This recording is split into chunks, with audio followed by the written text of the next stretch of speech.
As a way of sort of introduction, I know it looks a bit odd, these donkeys on here, it does conjure up all sorts of thoughts, doesn't it? But when I did the emotional healthy discipleship part, my bit was embracing God's gifts of limits. And at the time, I think I was reading about Balaam and his donkey, and I thought, wow, I thought this would have fitted perfectly in that scenario, because I felt like Balaam was going beyond what God had asked him to do, but the donkey had gone beyond what he was normally able to do. And I wanted to fit it in, and then I thought, no, this has got to be standalone. And it's been on my mind ever since then. And so when Mary asked me if I'd speak this morning, I thought, yeah, I know exactly what I'm going to speak on. And it's all this time it's been mulling over in my head. I'm hoping that what I'm feeling that God is saying to me will come across to you. So we're talking about donkeys this morning. What a strange thing. But equally, it's very important. As you know, there's some famous donkeys, isn't there, out there? We don't know them personally, but we've seen them in films and things. And Shrek was one, a real funny one. I mean, if you've seen Shrek, the donkey in there is hilarious. That's Eddie Murphy. Really, really funny. And then we've got Eeyore, who's on the other side of it. I mean, Shrek donkey's a bit mad, whereas Eeyore's a bit more placid and he's a bit depressed, isn't he, really? And he walks around with his head, well, you can see from the picture. But then we have Blackpool Pleasure Beach, isn't it, where there's donkeys on there. And, and I've been many times to Blackpool. I remember as a child my dad taking us on day trips, but I've never actually ridden on a donkey. But what was amazing this week, I was sharing with Mary earlier, I was talking about donkeys and the different things was coming through my head. And then, you wonder sometimes whether you've got the right message, etc., etc. And my grandchildren are in Wales this weekend, and they posted a picture of my grandson, Arlo, sat on a donkey. And I thought, thank you, Jesus. I'm taking that as a message from you. I didn't know it was going to happen, but it was lovely to see. But, donkeys are special creatures. I mean, we know they're used in the Bible, and I'll come on to that in a minute. But, they are known for their humility, their meekness, their strong work ethic. They work very hard. Their unique bray sound, which is very unique. They don't sound like any other animal, do they, really, when they start?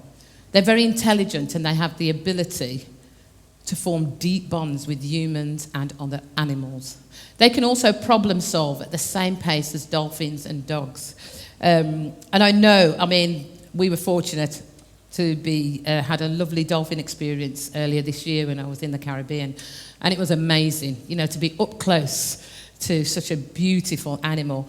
And I was just thinking, if dolphins and dogs and donkeys are very similar, maybe I could sort of get used to, maybe I wouldn't ride on one, but I could go and meet one or, be in their vicinity. It would be nice. And then we looked at donkeys in the Bible. Jesus rides on a donkey into Jerusalem on Palm Sunday. We celebrated that just a few weeks ago.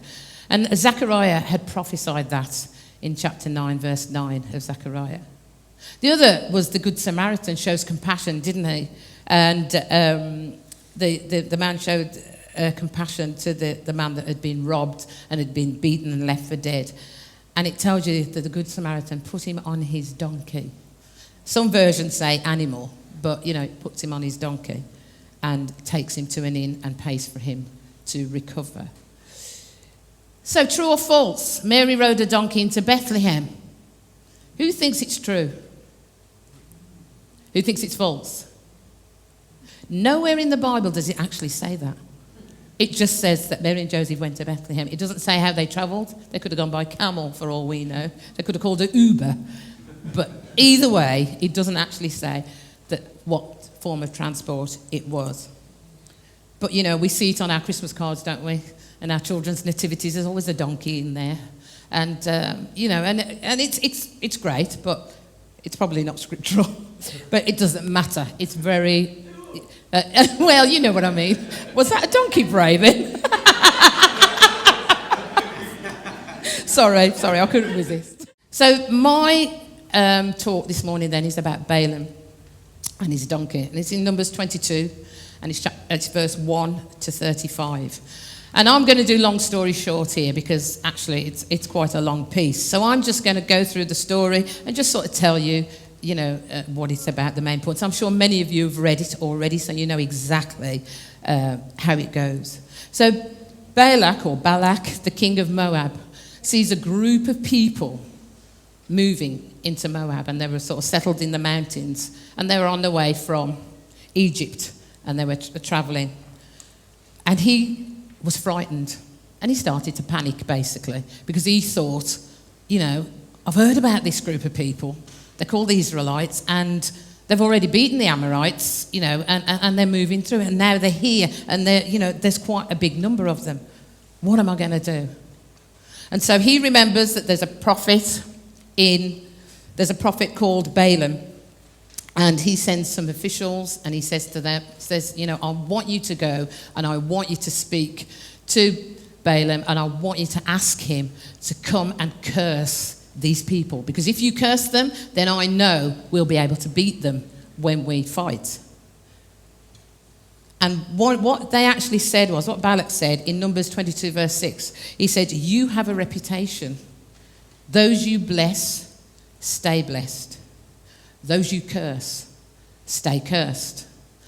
So Balaam said to the officials, he said, well, I'll tell you what, I'll seek God on the matter, and I will, I'll let you know in the morning. Stay with me, and I'll let you know in the morning. So this is what they did. They stayed with him overnight. But before morning, God spoke to Balaam, and he said, who are these men with you? That was the first question. And I know God knew, but he needed to hear Balaam explain and say, and which he did. And he said, they've come from Balak, blah, blah, blah, blah, blah. So God said to Balaam, what do they want? And he said they want to curse folks and to just say, God is going to allow Balak to be able to overcome the Israelites. But God spoke to him, and God said to Balak, don't go with them. Don't go with them. And don't curse the others. They are a blessed people. And that's in Numbers 22, verse 12. God said to Balaam, don't go with them. Don't curse these people. They are a blessed people. They were already blessed. So in the morning, Balaam told them to go home. God had refused to give him permission to go with them. But the thing is, Balaam actually missed a key part of that out. He did not tell them that God had said that the people were blessed. And he did not say that he wasn't allowed to curse them. He did not give that part of the message. He just said, go home. I've been told not to go with you. So obviously King Balak was very desperate at this time when his men came back and told him that. So he sent more men with more money and a promise of so much wealth. Balaam, the prophet, explained that there was nothing. I know it's a bit difficult because it's Balak and Balaam. It's like, but I'll say Balaam the prophet, Balak the king, okay? And he said, I can't say anything more than what God has told me to say. So, that's just the way it is. But he said to them, knowing already that God had already said not to go, and to the first lot of nobles that came. So when Balak sent the second lot, he said, just wait here. He said, stay overnight and I'll see what God says in the morning. God had already said. Why was he questioning again? And that's why my talk, which I didn't tell you, is called Are You Listening? Are you actually listening to me? So then, obviously, Balaam, the prophet, had said, stay overnight, I'll seek God again and we'll see what he says. And this time God did say to him, go with them, but only say what I tell you to say. King Balak was pressured. He was very pressured. And this is how the enemy works. I've got plenty of money. I've got gifts and I will honour you. And if you do what I want. How many times do people say that? I'll give you that job, but you have to stand by me, vote for me, agree with all my decisions, blah, blah, blah, blah, blah, even when it goes against what you feel. Why do we sometimes find it difficult to understand when God says, don't go there, don't do that, don't get involved? So firstly, God spoke to Balaam, and then he said to him, don't go. He wanted to go, though, because the king Balak had said, you've got a wonderful reputation. You're known throughout. What you say goes. If you get a word from the Lord, it really happens. And so, we can choose to do God's will or our own. It should be simple, really, but it's so hard when you want something so badly. Anything, a partner, the job, the house, your heart's desires. So Balaam set off with his servants and the officials from Moab. But while he was riding his donkey, this is where the donkey comes in, very important part of this story, he goes into a field because the donkey actually saw the angel of the Lord stand before her. And Balaam the prophet got his stick and he beat her and he said, get back on the path. We're trying to get to Moab.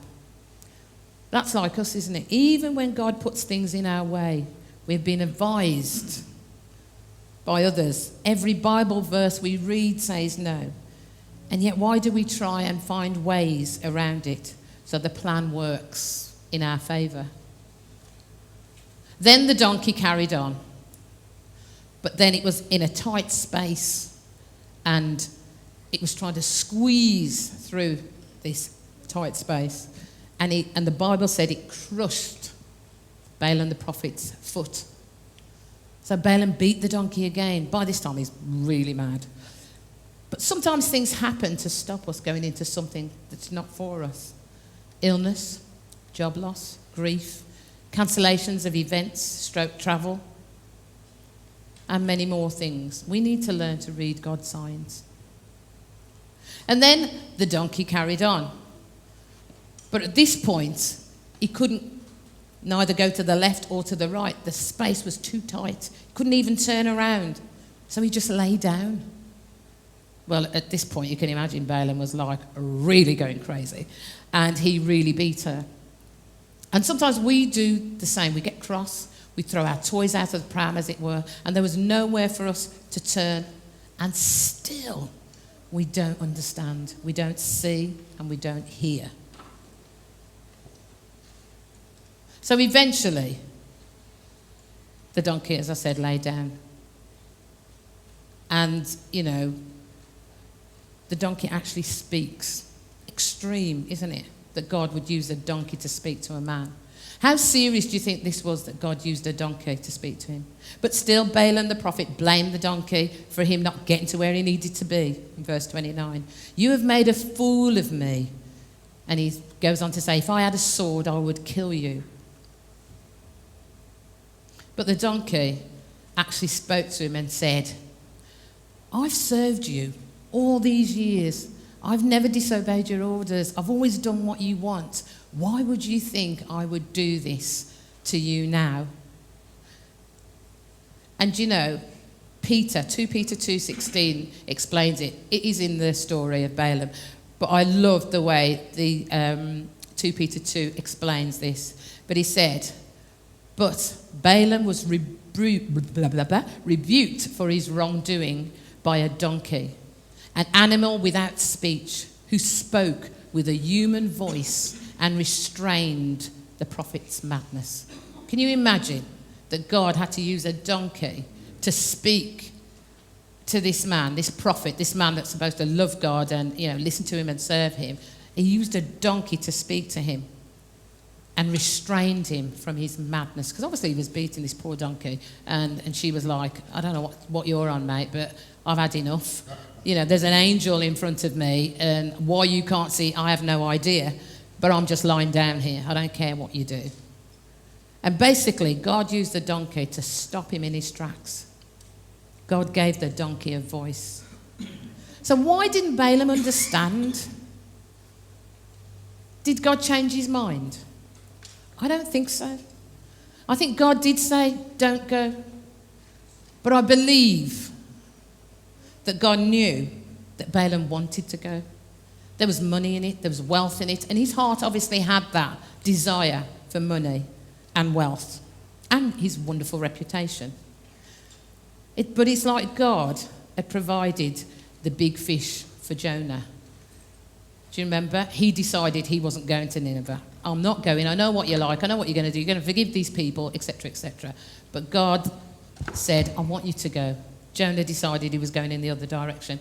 And then God sends a big fish, swallow him up until he comes to his senses. Basically, you could use that, Peter, the fish came and swallowed him up to restrain the madness of the prophet running in the opposite direction.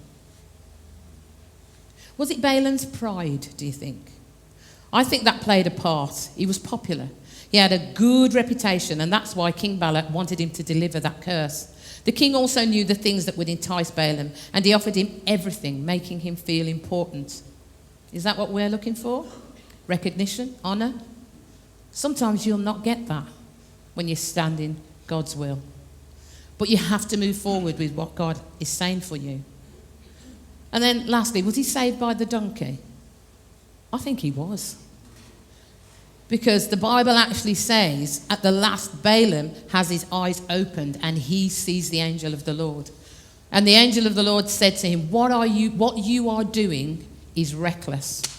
I would have killed you before now. Now remember, same words that Balaam used on the donkey, the angel of the Lord used on Balaam. I would have killed you before now if it wasn't for your donkey. And I would have spared the donkey. And you can read that, 32, 33 of Numbers 22. So what can we learn from this story? Why is it in the Bible? Why do we need to know about what the donkey said and did? It just seems so extreme. But I've put a couple of things here, and I just thought, let me just go through them. Are you kicking against what God has been saying to you? So are you running in an opposite direction? So does he need to send a whale or a donkey to you? Balaam had 2 servants with him that day, and they didn't see the angel of the Lord either. Which tells me that even your nearest and dearest sometimes will go along with you because they care and love you, but doesn't mean that agreeing with you makes the path that you've chosen right. You have to be careful. So seek good counsel. They will have a track record of being honest with you, a good counsellor. Or are you a square peg trying to squeeze yourself into a round hole? I probably say this every time I speak, and I know I do, but it is because it is an easy trap to fall into. Not everything is for you, just because you're a Christian or it is Christian work. Learn when to say no, but equally recognise when it should be a yes and step into it. Thirdly, have you worked out another way to get what you want, no matter what the cost? I think the person that will get hurt the most is us if we choose to step away from what God wants for us and step into something that is clearly not. If you feel you are having to manipulate situations and people to get what you want, then I would suggest walk away. It's not from God. He wouldn't want you to do that. I've had times, years where something and sometimes someone has taken up space in my head that I thought was for me. It gives you a headache, a heartache and a bellyache, let me tell you, trying to make it fit, trying to make it work, because it's not meant for you. And if you are walking with God, I don't think it matters whether you feel a little cold towards God or whether you feel, lukewarm, or whether you're having your daily quiet times. The Spirit of God is within you. And you recognise that. And I believe that God will continue to speak to you. He will continue to speak, whether it be through others, whether it be through even something on the TV. You might be watching something and all of a sudden something jumps out and you think, wow, that could have been God speaking to me. But I'm telling you, for years, you can hold on to something that's not for you. It's not for you. Let it go. Let's trust God and stop wasting time with it or them. Fourthly, do you feel like there's a wall in the way and there's no way around it? So you've stopped and you're listening again. Yes, we have arrived. And like Balaam, your eyes have been opened and you can see the angel of the Lord in your situation. So we ask for forgiveness for trying to make a plan work. We pick up the Bible. We have our quiet times. We talk to people that we trust, because sometimes you avoid certain people that you know would not agree with you just because it is you, if you get that. They know you, they love you, they understand you, but they're not going to agree with you if they feel that it's not what God wants for you. Seek them out again. Seek those people out again. Those people that told you no. Seek them out again. Because I'm telling you, God has sent them to you for a reason, for a purpose. Joshua 24 reminded the Israelites of what happened in this story. The Lord renews his covenant with the tribes of Israel, verse 9. He reminds them of Balaam and how he was asked by King Balak to ask God to curse the Israelites so that they would win the battle against them. But God said, instead, I made Balaam bless you. And that's exactly what happened. Balaam continued his journey, but he was only allowed to say what God told him to say. And what God told him to say was a blessing on the people of Israel. So what I'm saying to you now is that it doesn't matter what people try to do to you. If God says you're going to be blessed, mark his word, you're going to be blessed. And he's not going to change that. God has a plan for you. Romans 8:28, and we know that all things work.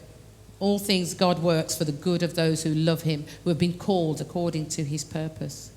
And Jeremiah 29:11-14, we read it so many times. For I know the plans I have for you, declares the Lord. Plans to prosper you and not to harm you. Plans to give you hope and a future. Then you will call on me and come and pray to me, and I will listen to you. You will seek me and find me when you seek me with all your heart. I will be found by you, declares the Lord, and will bring you back from captivity. So whatever is captivating you, whatever is filling your headspace, your heart, whatever it is that you're aching over because you feel like, I thought that was for me. And God said it's not. I have something better for you. Let's seek him and find what his heart is saying and what his heart wants for us.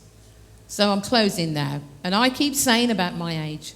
And I am 65 this year, and I know the age of 18 onwards, I had to start making choices. And I know so many people had to start making it before then because of their family or no family or circumstances. But I had to start making choices for myself from about 18 because my parents covered me up until that time and probably still, advised and whatever after that. But, I knew that I could move out of home and the decisions I made were my decisions. Where am I going to study? What job can I get? You're probably asking the same question, especially you younger ones. What am I going to do with these grades? What am I going to do, with this career that I want to get to? It's important to remember that God has a plan for each of our lives, and it doesn't matter how old we are. It's also important to remember that there is an enemy that will do everything within his power to stop you being in that plan. And he will. He'll try anything. And it might be things that look great from the outside. It might be that guy that looks amazing and you think, wow, if only he was my boyfriend or my husband, or that job, or that car. If only these were for me. There's an enemy that will use anything, wealth, power, gifts, to keep you from being in what God's got for you. Age is irrelevant. And I say that standing here. God knows everything from your start date to your end date and every day in between. But he will not control you or make decisions for you. He has given you free will. Therefore, it is up to you whether you follow him and his plans for you or not. Let's make the right choices starting today. Bless you.